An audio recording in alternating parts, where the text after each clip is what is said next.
Pemirsa, Kementerian Luar Negeri RI mencatat bahwa jumlah warga negara Indonesia WNI yang menjadi korban penipuan berbasis daring atau online scam di luar negeri terus meningkat. Para WNI ini tertipu perekrutan perusahaan.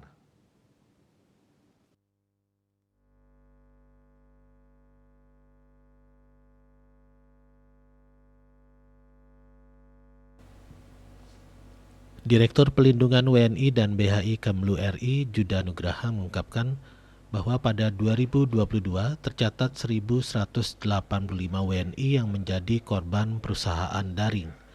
Korban penipuan ini terbanyak ada di Kamboja, mencapai 864 orang, disusul 107 orang di Filipina, 102 orang di Laos, 81 orang di Myanmar, dan 31 orang di Thailand. Juda menyampaikan angkanya mengalami peningkatan tajam sehingga perlu menjadi perhatian semua pihak. Dia menegaskan bahwa langkah-langkah komprehensif dan terkoordinasi di antara pemangku kepentingan terkait di Indonesia dan di negara tujuan diperlukan untuk menangani kasus tersebut. Langkah-langkah yang mencakup penanganan kasus serta aspek pencegahan penting dilakukan. Kemlu mencatat bahwa dari 1.000-an WNI korban yang dipulangkan ke Indonesia, ada yang kembali berangkat ke luar negeri dan bekerja di jenis perusahaan yang sama. Kewaspadaan mesti ditimbulkan di kalangan masyarakat agar jangan mudah tertipu dengan lowongan pekerjaan di media sosial yang menawarkan gaji besar tetapi tidak meminta kualifikasi dan tidak mensyaratkan visa kerja.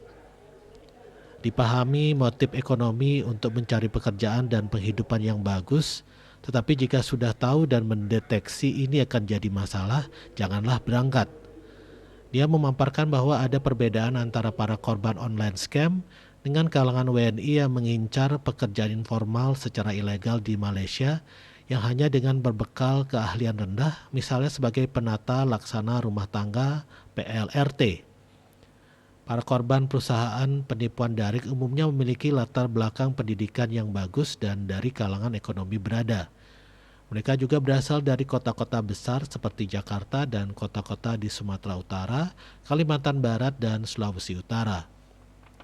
Korbannya adalah anak-anak muda berpendidikan, lulus SMA atau kuliah, dan bukan dari keluarga yang tidak mampu. Hanya memang mereka tergiur tawaran kerja yang gajinya berkisar 1.000 hingga 1.200 dolar Amerika Serikat.